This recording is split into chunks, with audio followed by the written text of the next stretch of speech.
Вторая по важности тема после все более массированных обстрелов российской территории, после горящих НПЗ и складов – это мобилизация. Граждане обращают внимание на происходящее в Пензенской области. Там какие-то странные люди бандитского вида, безо всяких документов и полномочий, на автомобилях, предоставленных местной администрации, вылавливают уклонистов и насильно доставляют их в военкоматы. Видео с этими рейдами стали такими же регулярными, как ролики со взрывами очередного склада Wildberries. В Пензе уже давно ловят и крутят людей, но есть важное изменение, которое показывает нам, как именно может выглядеть будущая мобилизация. Теперь этим занимается не полиция, не какие-то официальные органы власти. Теперь функция отлова людей передана частным полубандитам. Это важное изменение, которое может на многое повлиять. Сейчас разберем это подробно.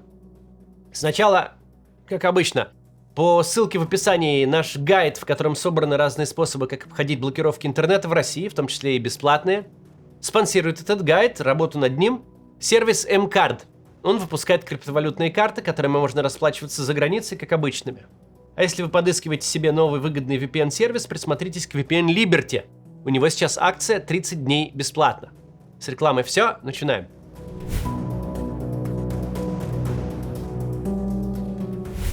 Кажется довольно разумным сейчас обсуждать не сам факт, будет мобилизация или не будет, а формат, как именно мобилизация будет проводиться. Именно в этом контексте происходящее сейчас в Пензе крайне важно. Это спойлер будущих практик. Вся история текущей войны – это процесс делегирования государственных функций частным акторам. ЧВК «Вагнер» – это структура, невиданная со времен Средневековья в Европе. Она изменила само представление о частной военной компании. И этот частник выполняет не вспомогательные охранные функции, как в случае американской Blackwater. Нет, это настоящая частная армия с танками и артиллерией, с правом в обход всех законов забирать зэков из колоний. Армия эта напрямую начала конкурировать с регулярной за вооружение и ресурсы. И подобное человечество увидело впервые со времен образования национальных государств. История Вагнера закончилась предсказуемо, но история частных армий отнюдь не закончилась. Госкорпорации теперь имеют свои собственные вооружения, вооруженные формирования даже. Частным компаниям теперь официально разрешено приобретать тяжелое вооружение для защиты своих объектов. А само государство очень последовательно снимает с себя ответственность за войну и ее последствия. Хотите защитить свой НПЗ или склад от ракет и дронов? Идите и покупайте свою установку ПВО. Вон даже в Яндекс.Директе их реклама идет. Тем временем же, пока государство отказывается от монополии на вооружение и формирование армейских структур, у нас возник еще один неожиданный рынок – частные военкоматы. Структуры эти сформировались вокруг мотивационных выплат по привлечению наемников на контракт. И пока их существование особенно никто не замечал, эти частные рекрутерские компании превратились в отдельную огромную индустрию. Когда мы видим все эти бесконечные баннеры, которыми сейчас заполнены ленты ВК про службу водителям в тылу, на авианосцах в Черном море, точно не в штурмах, мы понимаем, теперь это настоящая индустрия. С картинок, похожих на рекламу Икеа, нам улыбаются жены, отправившие мужей на фронт. Рекламы этой стало настолько много, что она уже превратилась в отдельный жанр, на который рисуют пародии. В эту индустрию вовлечены тысячи людей. Там есть бесконечные рекламные бюджеты. Есть колл-центры, которые обзванивают потенциальных кандидатов по базам должников. Индустрия эта пустила свои щупальца по всей стране и очень быстро эволюционирует и изобретает новые подходы в поиске потенциальных рекрутов. Единственный бизнес в этой индустрии – продажа людей государству. Пока продажа добровольная. Но это с точки зрения государства не проблема, а формат. Главное, что индустрия эта умеет находить людей и отдавать их на войну. В этом ее роль. Как она будет с этой задачей справляться дальше? Заманивать людей большими деньгами или крутить им руки на улице? Вопрос технической организации процесса. Вопрос на уровне, кому государство будет платить, рекрутеру и наемнику или только рекрутеру. Получит ли деньги тот, кого государству продали или нет, для частного военкомата неважно.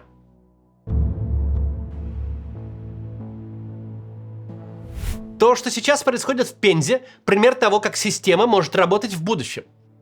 Люди в гражданке, не имеющие к государству никакого отношения, без всяких корочек, без всяких обязательств там, никем не контролируемые, вылавливают тех, кого считают уклонистами, затаскивают их в машину и отвозят в военкомат. Судя по тому, что это происходит уже некоторое время, скандал гремит на всю страну, но хватательную лавочку не сворачивают, система эта демонстрирует свою эффективность. Скорее всего, когда мы увидим мобилизацию по всей стране, она будет выглядеть именно так. Никакого официального объявления, никакого участия сотрудников военкоматов и полиции. Государство просто использует всю ту же законодательную и техническую базу, которая позволяет поражать в правах и находить мобилизованных, а саму мобилизацию отдадут частникам под государственной крышей. Они будут находить, хватать и привозить. И тут есть 3 аргумента, почему все будет именно так.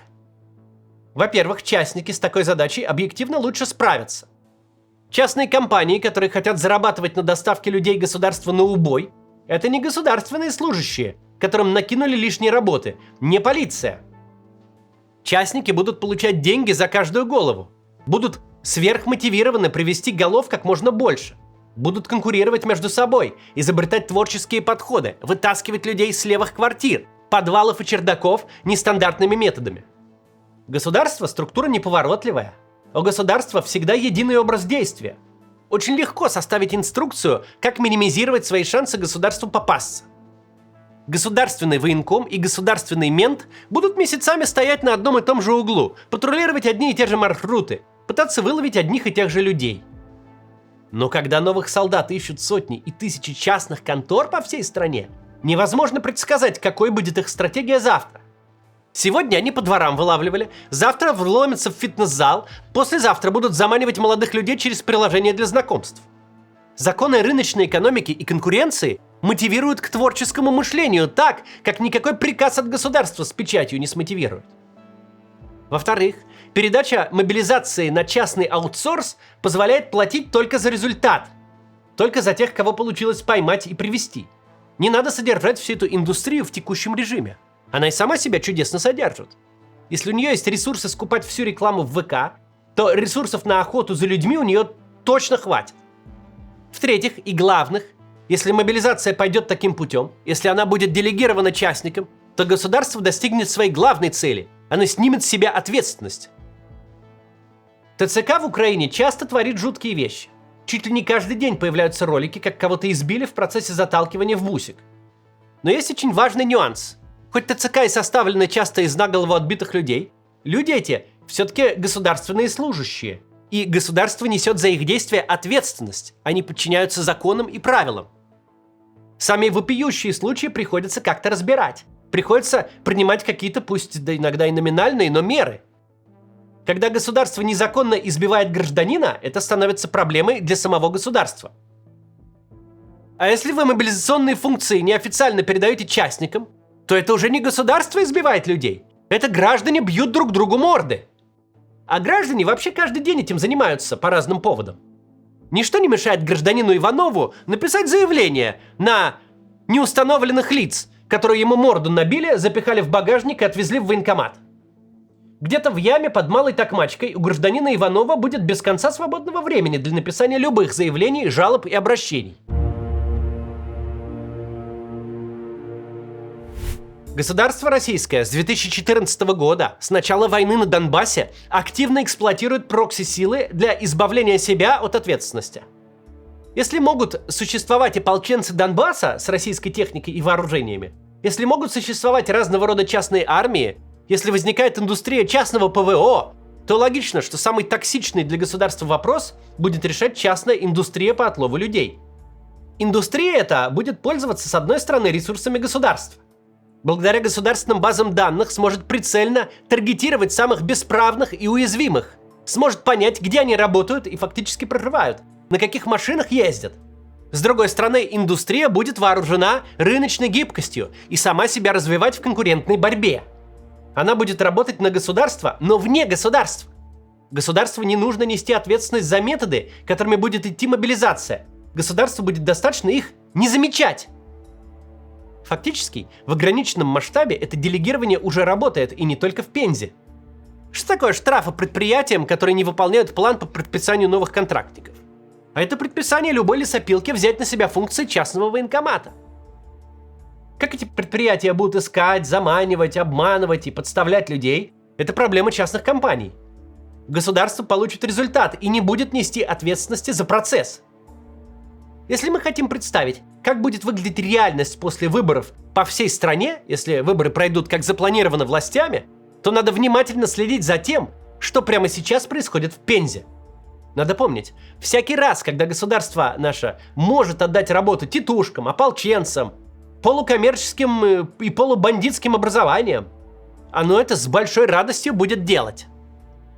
Опасаться после выборов, судя по всему, следует не электронной повестки, которая упадет вам на госуслуги, не человека в форме, военной или полицейской, у вас на пороге по адресу прописки, но молодых людей без опознавательных знаков, зато в отличной физической форме.